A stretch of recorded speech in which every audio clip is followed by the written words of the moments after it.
बेहतरीन ड्रामा सिर्फ बेरंग इस एपिसोड में आप देखेंगे कि अब दुर्दाना बहुत ज़्यादा परेशान हो चुकी है क्योंकि उसको महसूस हो रहा है कि हर तरफ उसकी हार ही हार है। इसके अलावा और कुछ भी नहीं है। खैर आप देखेंगे कि जैसे ही आयमा और दुर्दाना ऐनी को खुश देखती हैं तो उनके बस दिमाग घूम जाता है, उनको समझ ही नहीं आती क्या करे।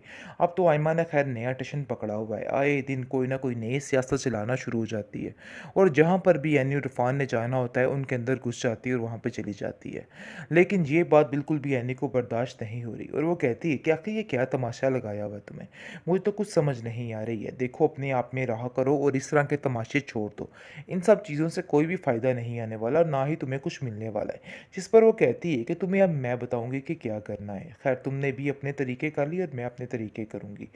आप देखेंगे कि फ़ाखरा उससे कहती है कि तुम क्यों ये हरकतें करना शुरू हो गई हो। मैं भी दुर्दाना बड़ी देर से नोट कर रही हूँ कि आयमा की इन हरकतों में काफ़ी तब्दीली आ चुकी है और तुम उसको अपनी ज़ुबान में समझा दो, ऐसा ना हो कि तुम्हें मैं इस घर से बाहर निकाल दूँ। जिस पर दुर्दाना कहती है कि आपने तो अच्छा काम किया है, आए दिन कोई ना कोई नया तमाशा, कोई ना कोई नई बात शुरू कर देती हैं। मुझे तो समझ ही नहीं आ रही है कि आखिर क्या चाहते हैं आप लोग।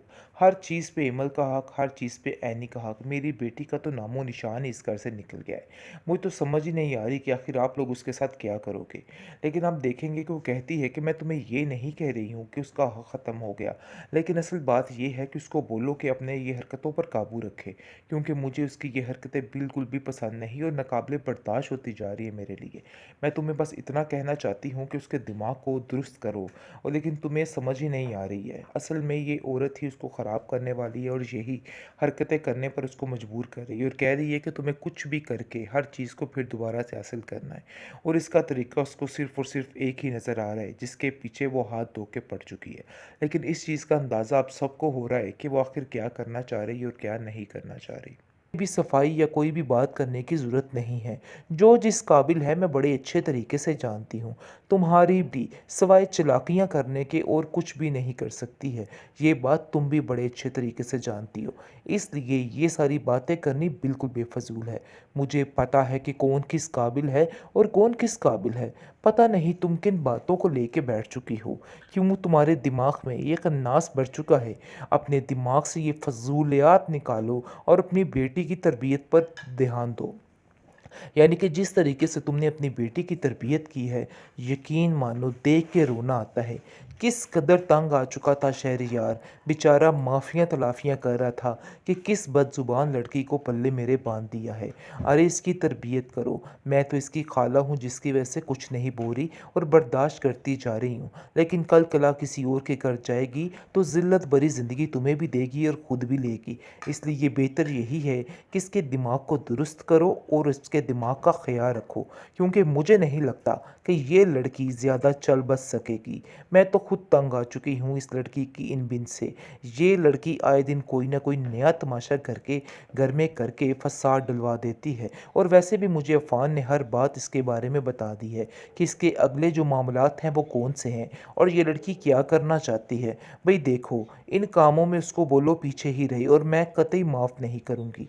मैं एक पल नहीं लगाऊंगी इसको इस घर में बाहर निकालने के लिए।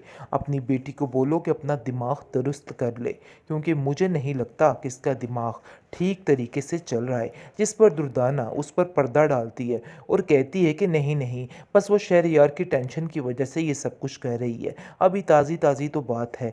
देखिए ऐसा ही होता है, आप दिल पे उसकी बातों को मत लें, दिल में ऐसी बातें मत लाएं।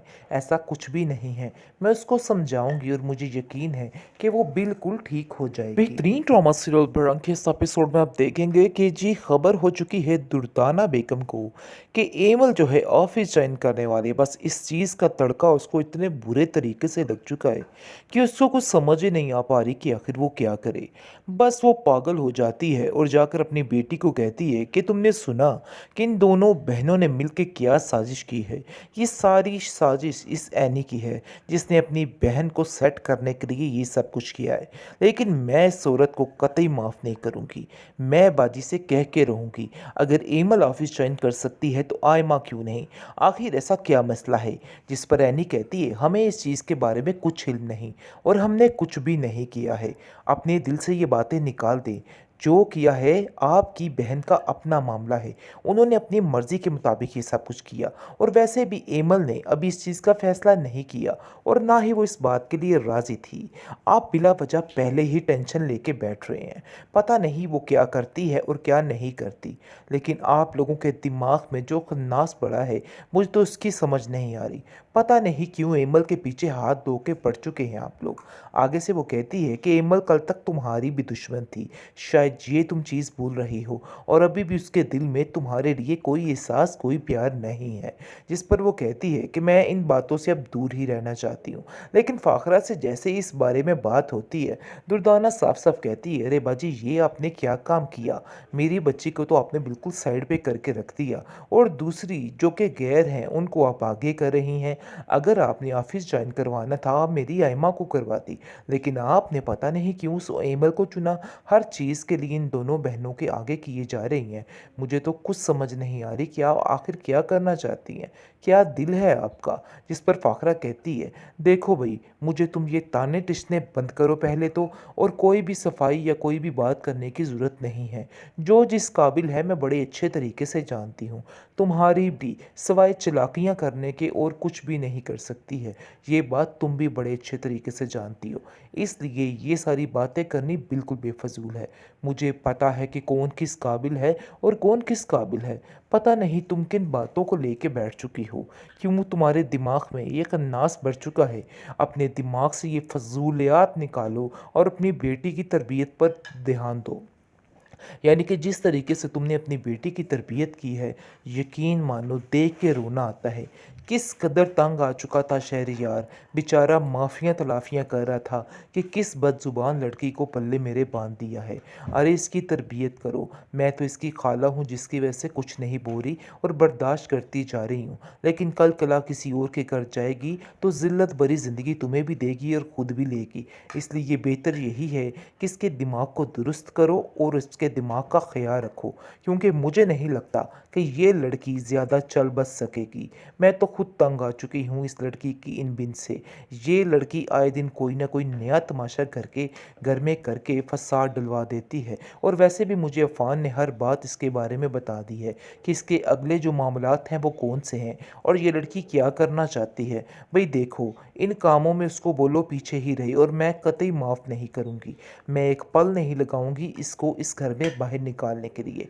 अपनी बेटी को बोलो कि अपना दिमाग दुरुस्त कर ले, क्योंकि मुझे नहीं लगता कि इसका दिमाग ठीक तरीके से चल रहा है। जिस पर दुर्दाना उस पर पर्दा डालती है और कहती है कि नहीं नहीं, बस वो शहरयार की टेंशन की वजह से ये सब कुछ कह रही है। अभी ताज़ी ताज़ी तो बात है, देखिए ऐसा ही होता है। आप दिल पे उसकी बातों को मत लें, दिल में ऐसी बातें मत लाएं। ऐसा कुछ भी नहीं है। मैं उसको समझाऊंगी और मुझे यकीन है कि वो बिल्कुल ठीक हो जाएगी।